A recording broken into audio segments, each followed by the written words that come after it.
12 बरस पहले देश में एक गर्म हवा बह रही थी। उसी गर्म हवा के बदौलत एक राज खत्म होके दूसरा राज कायम हुआ, जिसका इंतजाम मौजूदा कांग्रेस सरकार कर रही। वो गर्म हवा नई सरकार के कायम होने के कुछ अरसे बाद तक बहती रही। अब एक नरम हवा बह रही। 12 ही बरस के समय में ऐसा बदलाव क्यों हो गया, इस पर आप लोग सोच विचार करें। गरम हवा 12 बरस पहले कैसी थी, उसकी थोड़ी बहुत पहचान मैं आपको कराए देता हूं। आखिर उसी की बदौलत तो अंग्रेजी राज खत्म हुआ था। कुछ आशाएं, तमन्नाएं, अरमान लेकर के हिंदुस्तान की जनता ने ऐसे लोगों को गद्दी पर बिठाया, ऐसे देशी अपने लोग कि जिनसे आशा थी कि वो उन तमन्नाओं और अरमानों को पूरा करेंगे। कुछ शुरू में थोड़ा बहुत काम उसके अनुसार हुआ भी। राजाओं और नवाबों के इलाके खत्म हुए, लेकिन उनकी जायदादें ज्यों की त्यों रहीं और उनको उलट एक भत्ता या माहवारा दिया गया। और इधर कुछ महीनों में एक बड़ा भारी परिवर्तन हुआ। जिन राजाओं के रिश्तेदारों का माहवारा सरदार पटेल ने खत्म किया था, उनको, मतलब राजा नहीं, राजाओं के रिश्तेदार, कुटुंब के लोग, कांग्रेस सरकार ने कुछ महीनों पहले उड़ीसा में फिर से माहवारा देने का निर्णय किया और दिया जा रहा है। ये एक अकेली घटना बिल्कुल साफ बताती है कि कैसे उस जमाने की गर्म हवा अब नरम हवा में बदल गई। जमींदारी खत्म हुई, इलाका खत्म हुआ, लेकिन बड़े बड़े खेत ज्यों के त्यों बने रहे, कुछ बढ़े ही। कुछ छोटा मोटा राष्ट्रीयकरण हुआ, जैसे बसों का, जैसे बीमा कंपनियों का, लेकिन ज्यादातर कारखानों के मालिकों ने अपने निजी कारखाने बढ़ाए और उनका नफा भी बढ़ा। इसी तरह से और जो कसौटियां हैं नरम और गरम पंथ की, जैसे बड़े आदमी और छोटे आदमी के फर्क, औरतों को कितनी स्वतंत्रता मिले, जात पात कितनी खत्म हो, इन संबंधों में भी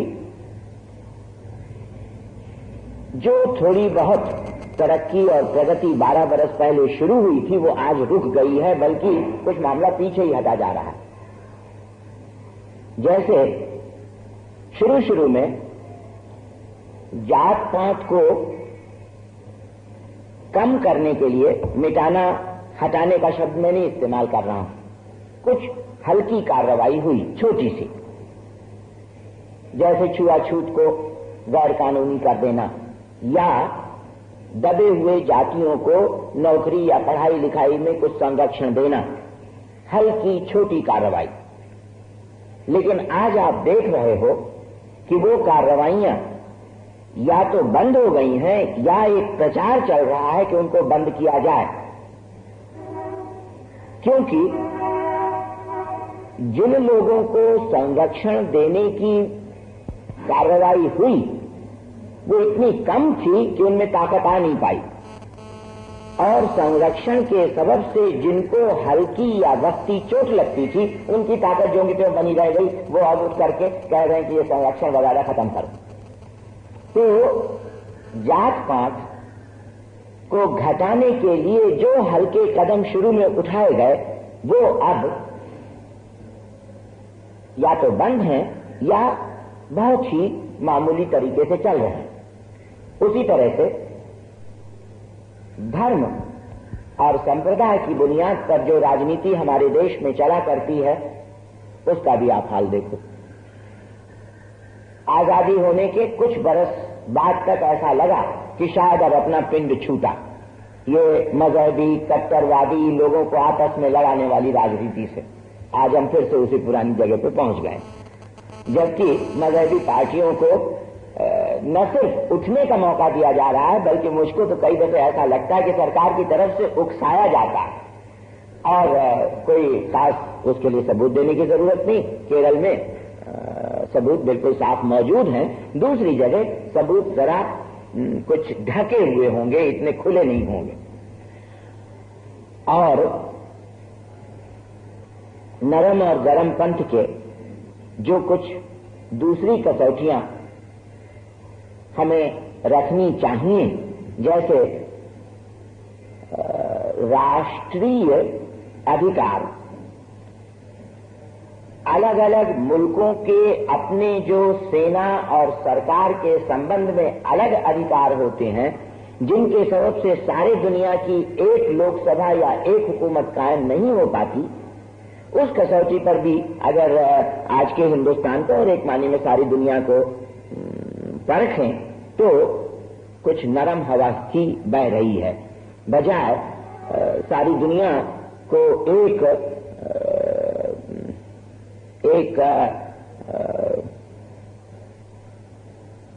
गुत्थी में बांधने के हिंदुस्तान भी बह चला है, सरकार और जनता अपनी ही राष्ट्रीयता को बचाने में। अब ये दूसरी बात है कि वो उसको बचा नहीं पा रहा है शक्ति की कमी के कारण, लेकिन पूरे अधिकार वाली बात तो ये बिल्कुल साफ है कि 12 बरस पहले जो गर्म हवा बही थी वो अब नरम हो चली है। ऐसा क्यों हुआ? इससे देश कमजोर होता, ये बात तो मैं आगे चल करके उठाऊंगा। मोटी तौर से हर एक आदमी को जो जरा भी अकल रखता है साफ होनी चाहिए कि हिंदुस्तान जैसे दरिद्र कमजोर देश में जहां की जनता अपने अधिकारों को जानती नहीं, सचेत नहीं, वहां पर गर्म हवा से ही मुल्क ताकतवर हो सकता है और किसी दूसरे तरीके से नहीं, ये तो साफ है। लेकिन ये हुआ क्यों?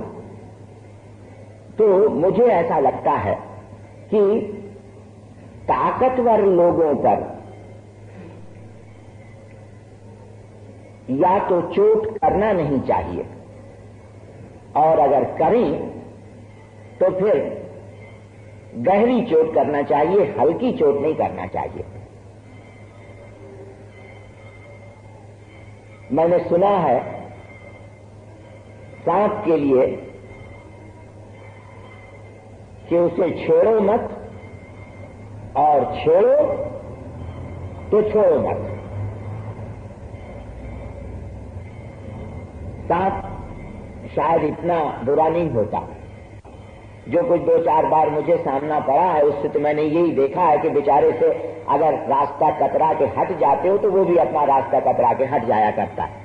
लेकिन ताकतवर लोगों के लिए ये बात सही नहीं। ताकतवर लोग कतराना नहीं जानते।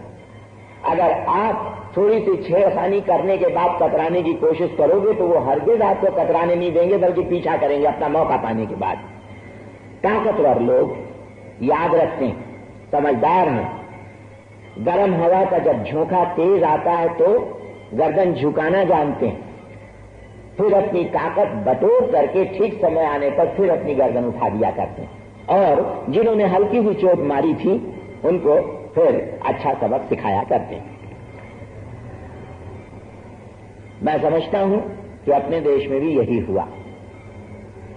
मैं जानबूझ करके ताकतवर लोग कह रहा हूं, सिर्फ अमीर लोग नहीं, क्योंकि बहुत से सारी दुनिया में और खास तौर से अपने देश में ताकतवर लोग हैं जो अमीर नहीं, लेकिन जो अपनी राजनैतिक ताकत के कारण या अपने जात पात या पढ़ाई लिखाई की ताकत के कारण अमीरों की श्रेणी में और गणना में आ जाते हैं।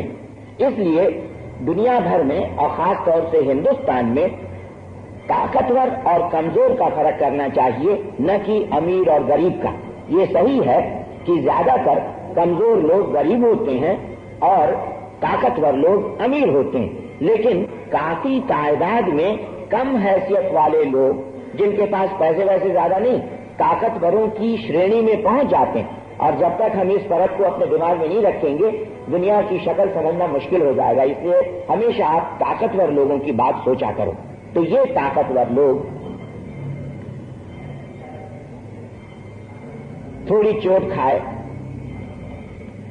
लेकिन संभल गए, और जिनको हिंदुस्तान के गर्म अरमानों के कारण गद्दी मिली थी, उनको बाद में खुश करके, जिस तरह से ये पहले नंबर 2 के राजा थे, अब भी नंबर 2 के राजा चले जा रहे हैं।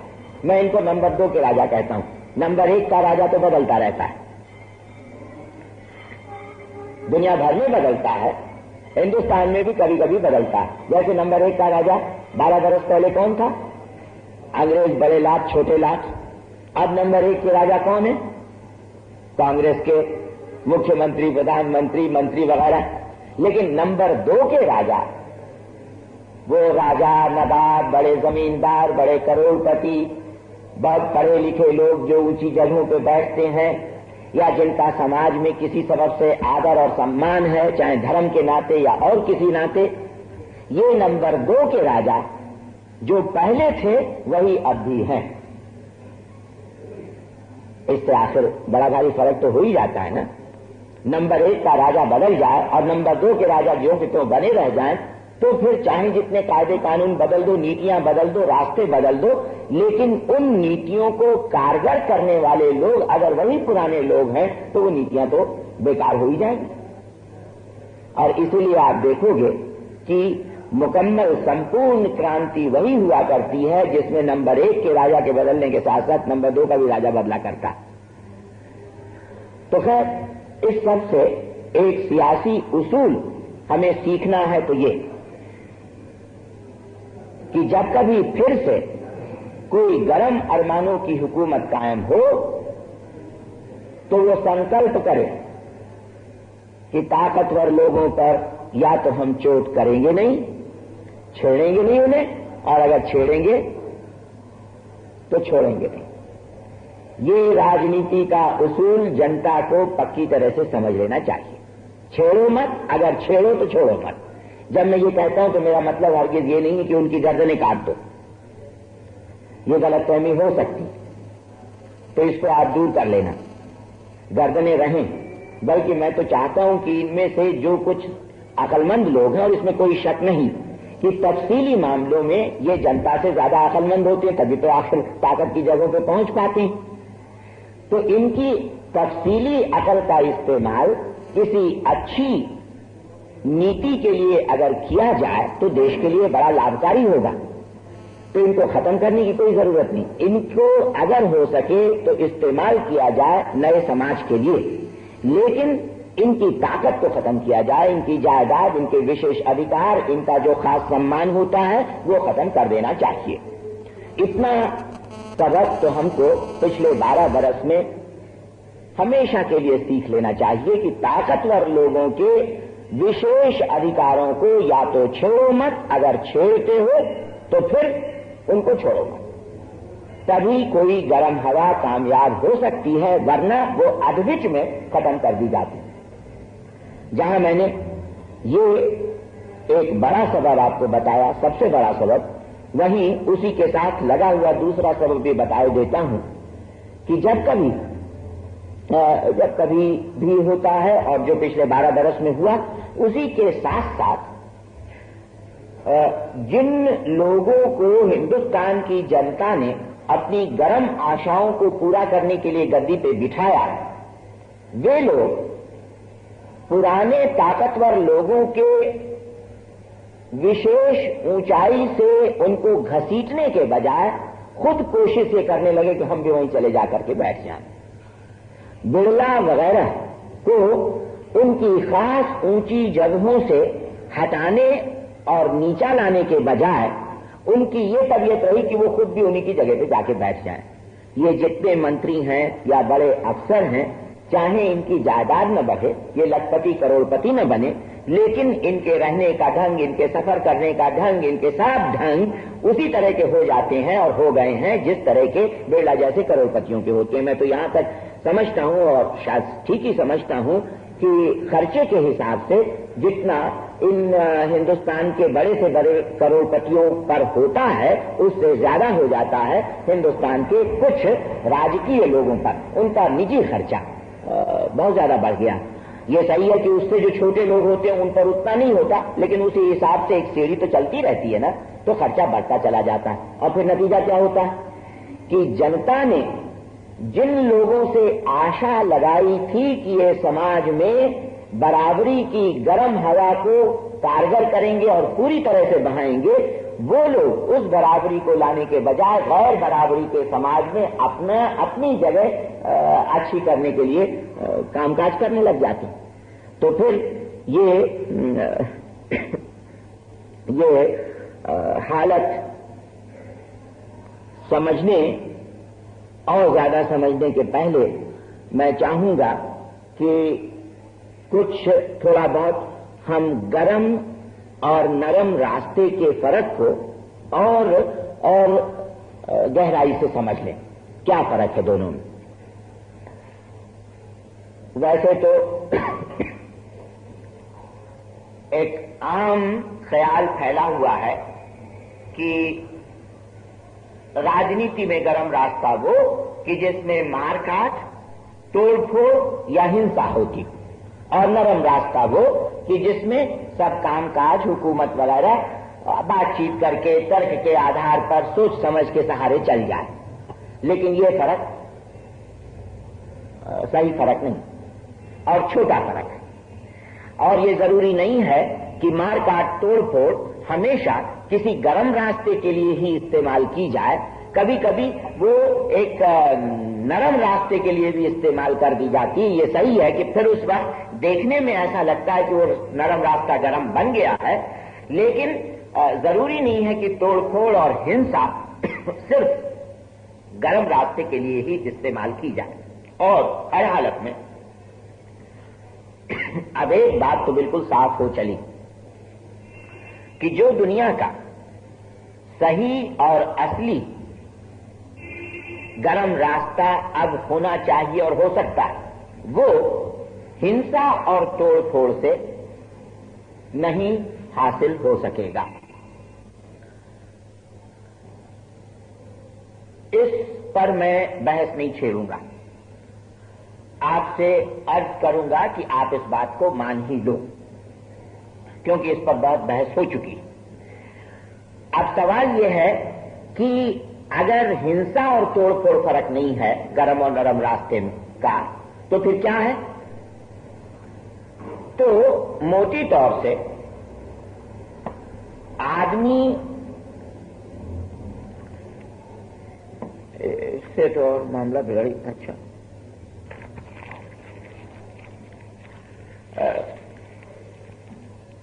क्या सोचता है जायदाद के बारे में? क्या सोचता है बराबरी के मामले में, बड़े लोग और छोटे लोगों के फर्क को घटाने के मामले में? क्या सोचता है जात पात के मामले में? खासतौर से अपने देश में तो वो एक बड़ा भारी सवाल है। स्त्रियों की को बराबरी देने के मामले में, राष्ट्रीयता और अंतर्राष्ट्रीयता के मामले में, ये सब कसौटियां हैं गरम और नरम रास्ते में फर्क बताने वाली।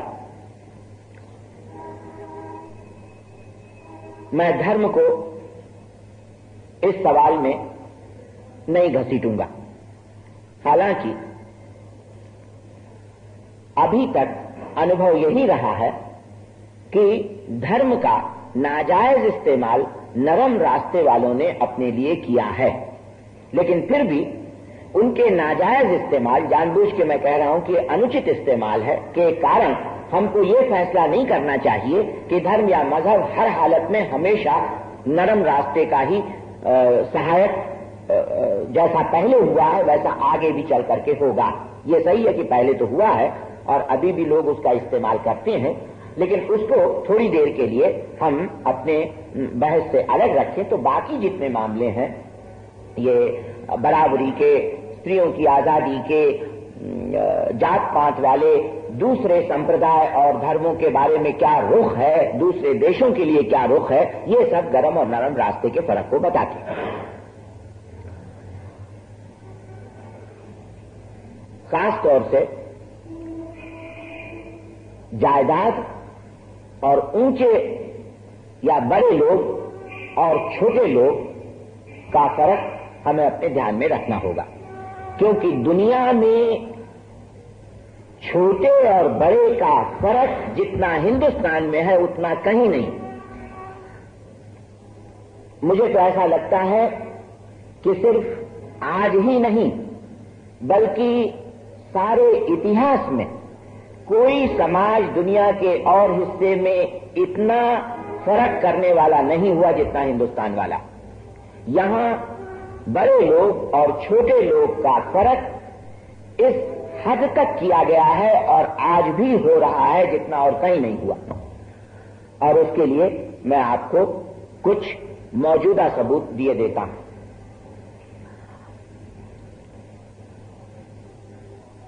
दिल्ली के सरकार के मंत्री को तो आप बड़ा आदमी कहोगे ना, और बड़ा आदमी है ही, उससे बड़ा और कौन हो सकता है।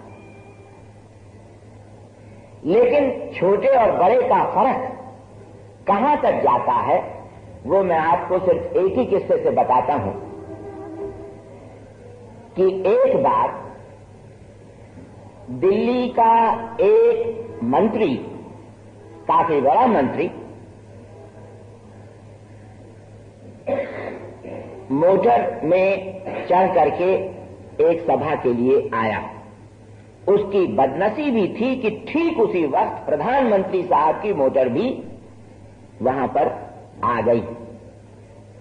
2-4 मिनट का फर्क करके आती तो शायद कोई घटना न हो पाती, लेकिन ठीक ही समय पे आ गई।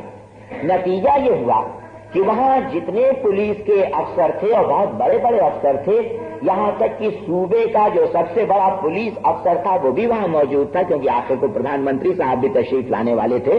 वो इतने घबरा गए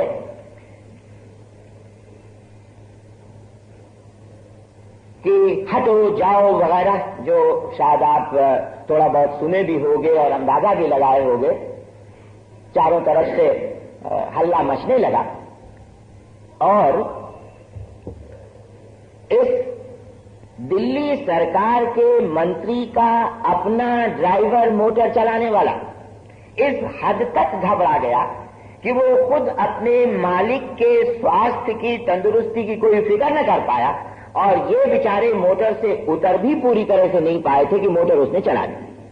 डर के मारे जो प्रधानमंत्री की मोटर आ रही भाई वो तो ठीक जगह पर रुकनी चाहिए। और नतीजा ये हुआ कि हाफिज मोहम्मद इब्राहिम साहब का पैर खुद उन्हीं की मोटर के नीचे आकर के टूट गया। मुझे ठीक नहीं मालूम कि वो कितने दिनों अस्पताल में पड़े रहे, शायद 1 महीना अस्पताल में पड़े रहे। इस तरह से पैर टूटा था। अब सोचो आप, एक आदमी का पैर अपनी ही मोटर के पहिए से टूटता है इसलिए कि उसका ड्राइवर पुलिस वालों के हल्ले से घबरा करके मोटर को मालिक के उतरने के पहले आगे बढ़ा देता है और हल्ला इसलिए मचता है कि प्रधानमंत्री साहब तशरीफ ले आए।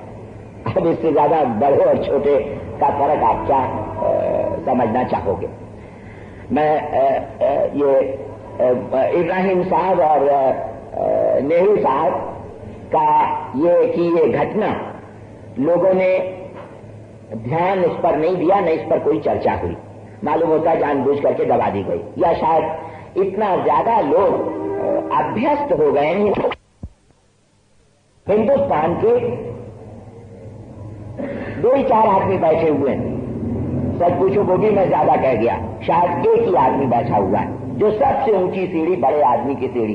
फिर उसके बाद जो दूसरी सीढ़ी आती है उस पर शायद 5-10 बैठे होंगे। फिर जो तीसरी सीढ़ी आती है उस पर 15-20 बैठे होंगे। फिर जो चौथी सीढ़ी आती है, इस तरह से करते करते शायद हमारे मुल्क में लाखों सीढ़ियां हैं जिन पर की हिंदुस्तान की जनता बंट बंट करके बैठी हुई है। छोटे और बड़े का फर्क, और छोटे और बड़े का फर्क और ज्यादा सैद्धांतिक रूप से साफ करने के पहले मैं आपको प्रेम और कत्ल का एक किस्सा और बता देता हूं। उसका जो राजनीतिक पहलू है वो मुझे कोई ये जो बंबई में मामला और मुकदमा हुआ प्रेम और कत्ल का, उससे मतलब नहीं। उसमें बहुत से पहलू हैं जो जनता की और समूचे देश की कमजोर और गैर बराबरी चाहने वाली तबीयत को बताते हैं। जिस तरह से साधारण तौर से मैंने लोगों को उस औरत सिल्विया के खिलाफ बोलते देखा है, और लोग औरतें खुद कह दिया करती हैं कि एक औरत जिसके 3-4 बच्चे हैं उसको शर्म नहीं आई दूसरा प्रेम करते हुए।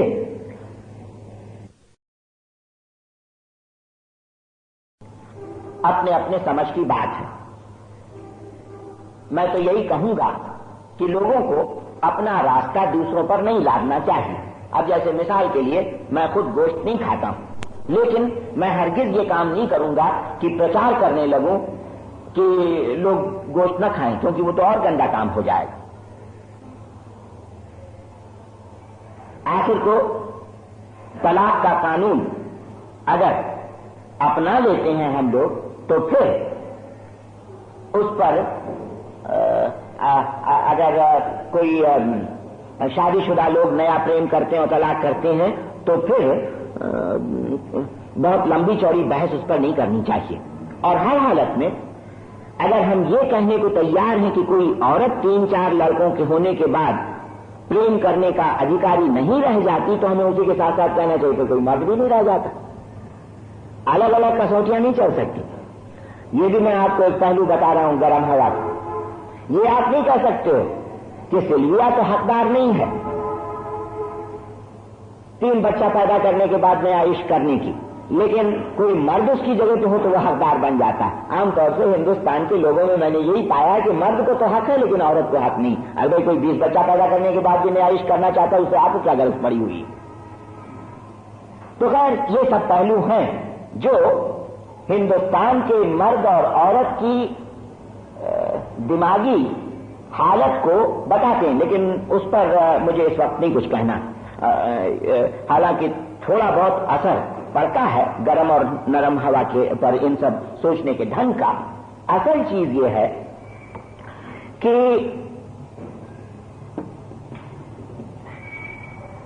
सरकार ने कत्ल करने वाले को रुपया दिया अपना मुकदमा चलाने के लिए, और जब उसको 6-7 साल या कितने की सजा हुई है, कुछ इसी के आसपास सजा हुई, तो उसके सजा को रोक करके रखा इसलिए कि वो सर्वोच्च न्यायालय में अपना मुकदमा कर ले। दोनों बात, जनता का पैसा उसे दिया कातिल को अपना बचाव करने के लिए, और जब उसको उच्च न्यायालय से सजा मिली तो सजा को रोक करके रखा। वही बड़े आदमी वाला मामला। ये सही है कि जिसका कत्ल हुआ था वो भी बड़ा आदमी था, लेकिन मामूली बड़ा था, उतना बड़ा नहीं था। वो एक साधारण व्यापारी था, लखपति व्यापारी था। अगर करोड़पति व्यापारी होता तो शायद वो मामला और ज्यादा बढ़ जाता। इस तरह से नहीं हल हो पाता जैसा अब हुआ है, लेकिन आखिर वो व्यापारी था और ये बड़ा अफसर था। और आज के हिंदुस्तान में सरकारी नौकर या अफसर अगर ऊंची जगह पहुंच गया है और अगर उसके संबंध और रिश्ते सरकार के बड़े लोगों के साथ गहरे हो गए, और अब की तरह तो मैंने एक किस्सा सुना है कि अगर वो सही है तब तो फिर गजब का किस्सा हो जाता है, क्योंकि लगाव पछाव ये मामला इश्क का है ही नहीं, शायद कुछ और ही मामला है, लेकिन खैर वो बहस तो मैं आज छेड़ना नहीं चाहता आपसे। जितना किस्सा साफ हुआ है उससे इतना ही तो मालूम होता है कि एक बड़े आदमी का जिसका कि रिश्ता सरकार के बड़े आदमियों से है, बचाव करने के लिए सरकार की पूरी मशीन इकट्ठा हो जाती।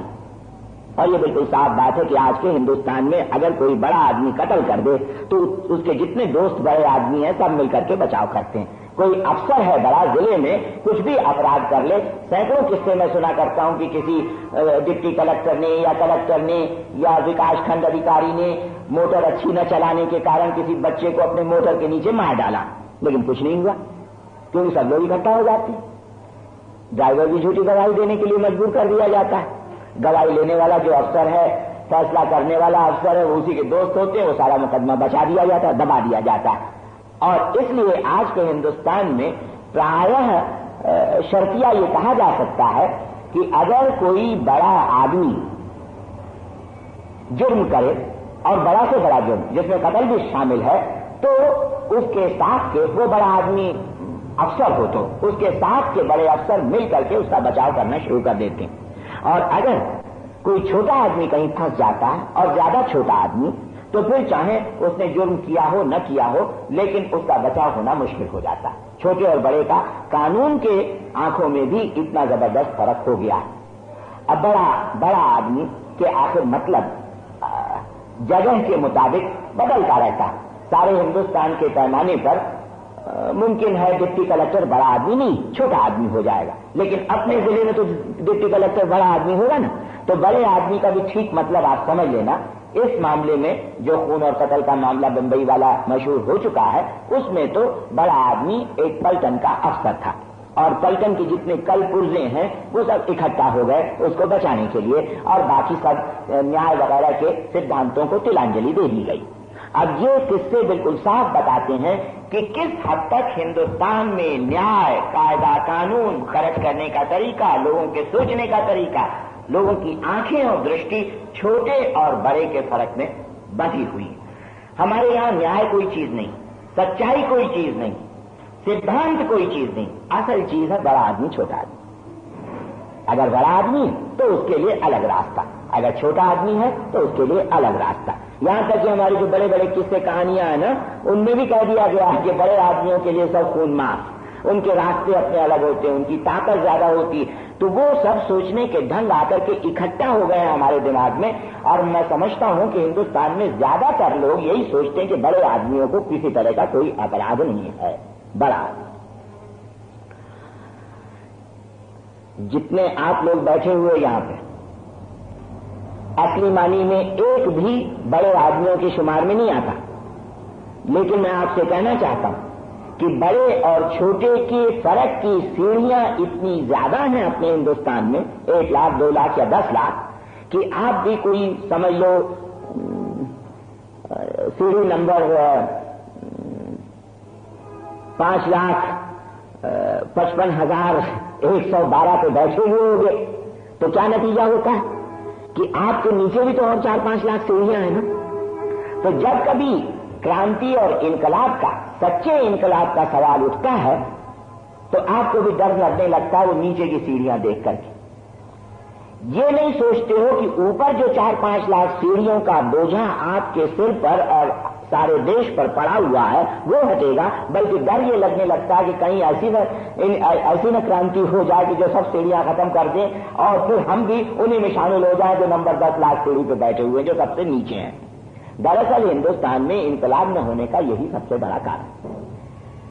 और उसके साथ साथ एक सामाजिक बात मैं आपके सामने और रख दूं कि जो छोटा भी है, बहुत छोटी जगह बैठा, बहुत दुखी है, अपमानित है, दरिद्र है, सब तरह का उसको लांछन रोज सहना पड़ता है, वो भी अपने मन में कईयों से ऊंचा, जिन सीढ़ियों के ऊपर बैठा उनसे तो ऊंचा है ही, बल्कि जाति प्रथा के कारण जो सीढ़ियां उसके ऊपर हैं उनसे भी वो अपने को ऊंचा समझ लेता।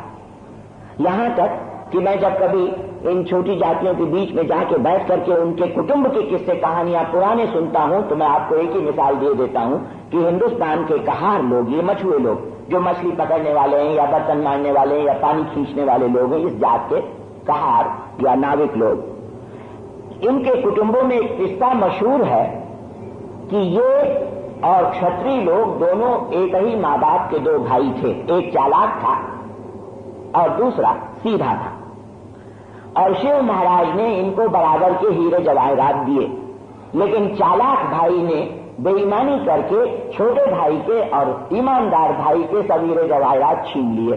तो अब वो तो ऊंची जात का बना हुआ, ये बेचारे कहार और मछुए छोटी जात के भी बना दिए गए, गरीब भी हैं, मेहनत भी करते हैं, लेकिन उनके दिमाग में इस किस्से के कारण एक घमंड बैठा हुआ है कि हम तो ईमानदार, सहज, सीधे, भले आदमी हैं, ये जो हमसे ऊपर बैठे हुए बड़े लोग ये तो मक्कार, धूर्त, चालाक, बदमाश लोग हैं।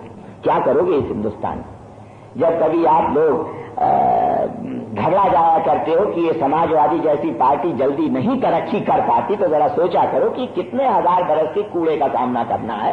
ये छोटे और बड़े लोगों का फर्क जो हिंदुस्तान के दिमाग में घर कर गया है, वो कहीं दुनिया में और है? कहीं नहीं है।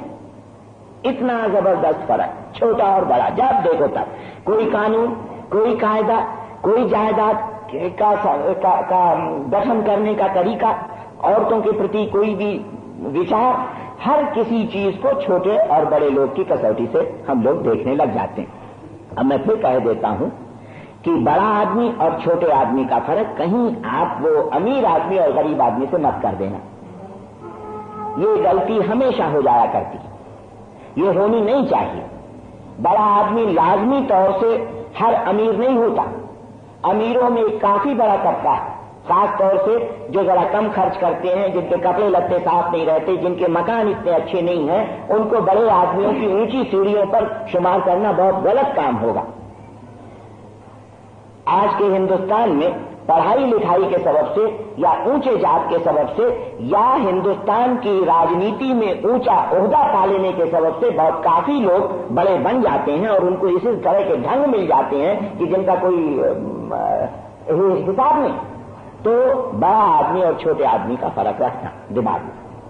और आज छोटा आदमी तो बिल्कुल लांछित है, कुंठित है, उसका अपमान दिन ब दिन होता है, उसको दुखी रहना पड़ता है, उसको दरिद्र रहना पड़ता है। वो किसी तरह से भी देश के निर्माण की बात सोच नहीं सकता, और अगर सोचता है तो हमेशा टकराव करके उसके दिमाग को, शरीर को ठोकर मार करके ये बातें उसके दिमाग से निकलवाने की कोशिश की जाती है।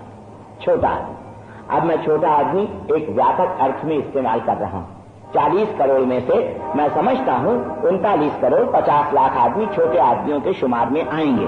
वैसे सच पूछो, जो 50 लाख बड़े लोगों के शुमार में आते हैं वो भी छोटे हैं। आखिर को हाफिज मोहम्मद इब्राहिम भी तो छोटा है ना, पंडित जवाहरलाल नेहरू के मुकाबले में। मैंने आपको वो किस्सा देकर के बताया ही।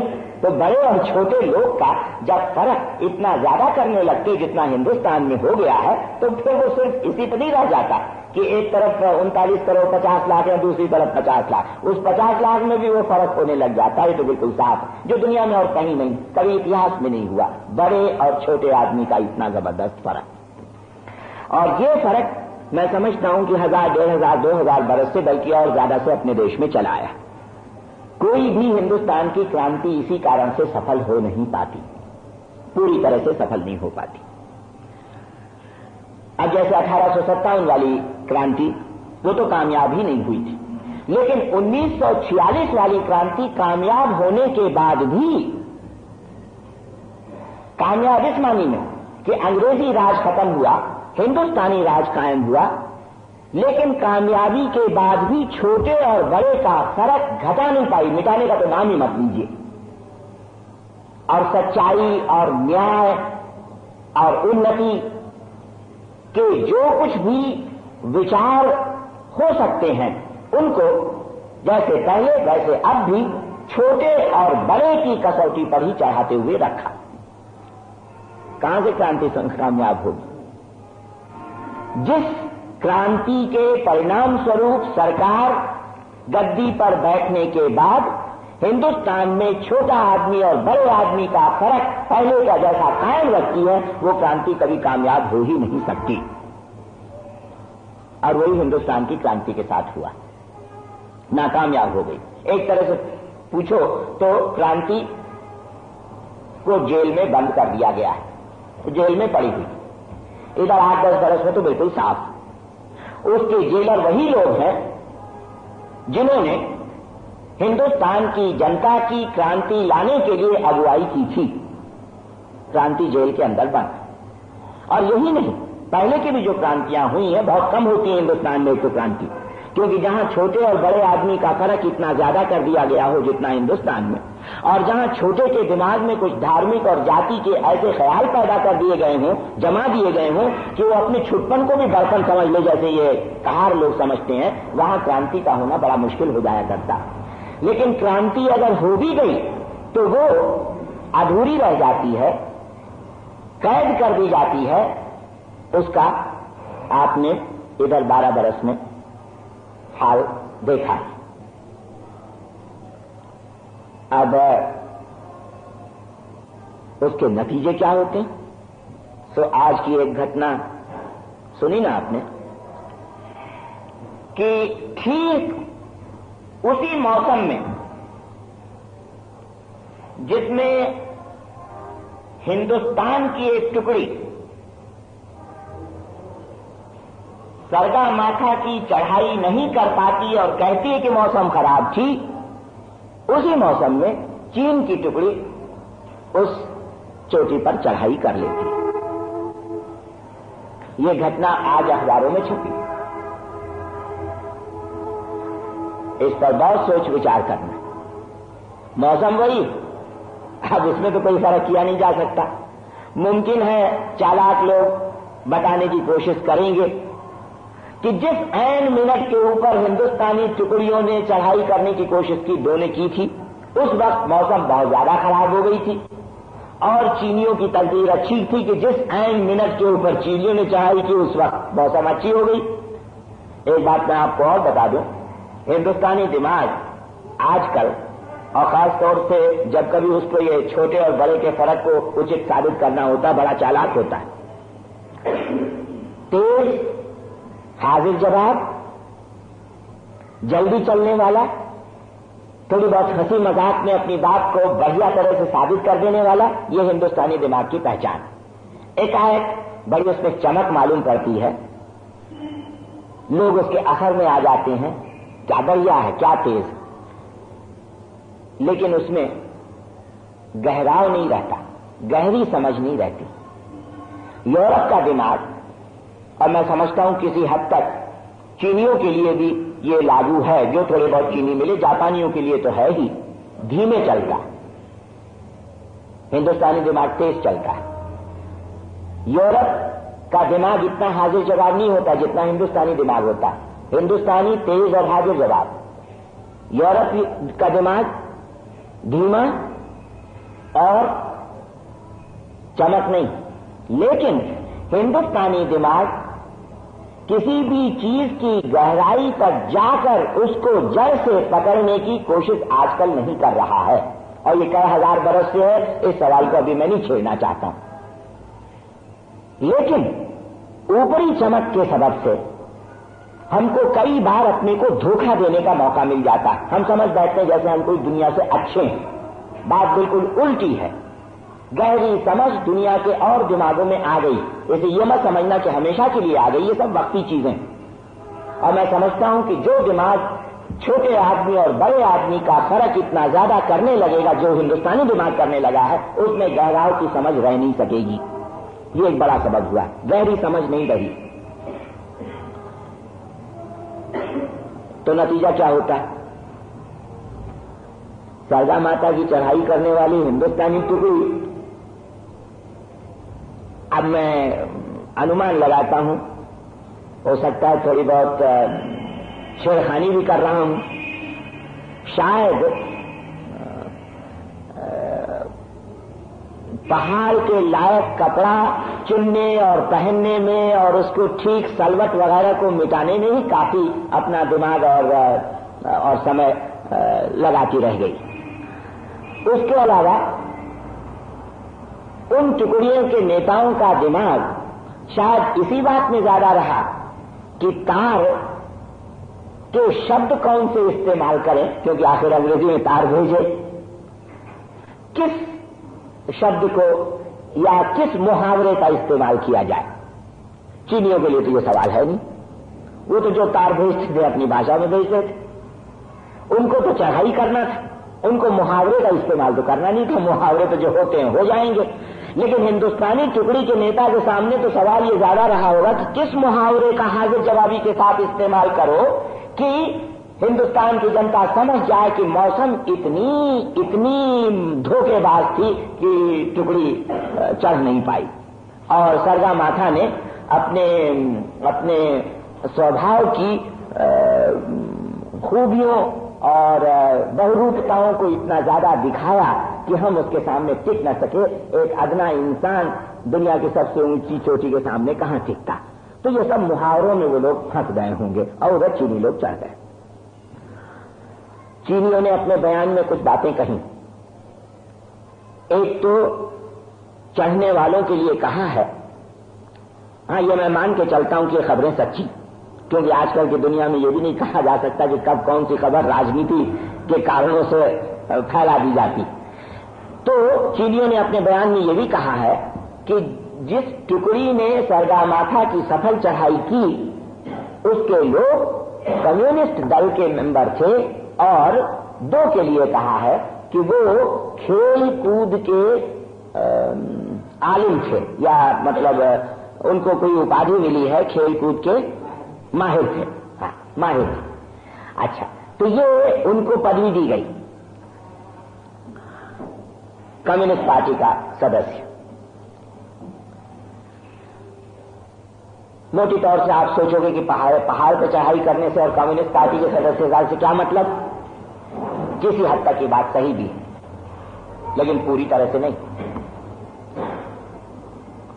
वैसे मैं गांधीवाद की बड़ी इज्जत करता हूं और बुनियादी तौर से ये मानता हूं कि नई दुनिया को लाने में गांधीवाद सहायक हो सकता है, लेकिन इतना तो मानना पड़ेगा कि जो पार्टी महात्मा गांधी ने बनाई उस पार्टी में ताकत नहीं रही, कम से कम वक्ती ताकत, फौरी ताकत नहीं रही। कम्युनिस्ट दल में चरित्र, स्वभाव और नैतिकता को बदलने की ताकत, रूस में उसने साबित करके दिखाया, चीन में उसने साबित करके दिखाया। इसमें कोई शक नहीं कि पहाड़ पर चढ़ाई करने वाली टुकड़ी की ऑक्सीजन हवा के डब्बे टूट टाट गए थे। इसमें कोई शक नहीं कि अगर उनका दिल, उनका मन मजबूत न होता तो वो चढ़ाई न जाने कितनी पहले ही छोड़ दिए होते। तो मन था मजबूत। अब मन की मजबूती साफ सी बात है कुछ कारणों से आया करती, और आज की दुनिया में सबसे बड़ा कारण है राजनीति। क्योंकि ये मन की मजबूती किसी एक आदमी की नहीं बल्कि सारे राष्ट्र की हुआ करती ना, क्योंकि ये तो सारे राष्ट्र का चरित्र है, सारे राष्ट्र की नैतिकता है। गांधी जी की पार्टी में इतनी ताकत तो थी कि अंग्रेजी राज को खत्म किया, लेकिन अंग्रेजी राज को खत्म कर देने के बाद अपनी जनता और नेताओं के मन को वो मजबूत करने की कुव्वत उसमें नहीं रही। कौन चढ़ाइयां करते?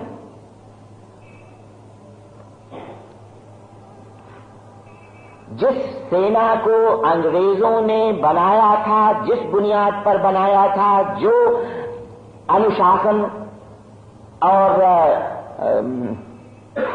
संगठन अंग्रेजों ने सिखाया था, उसी सेना की टुकड़ियां तो आखिर सरगा माथा पे चढ़ाई कर रही है ना।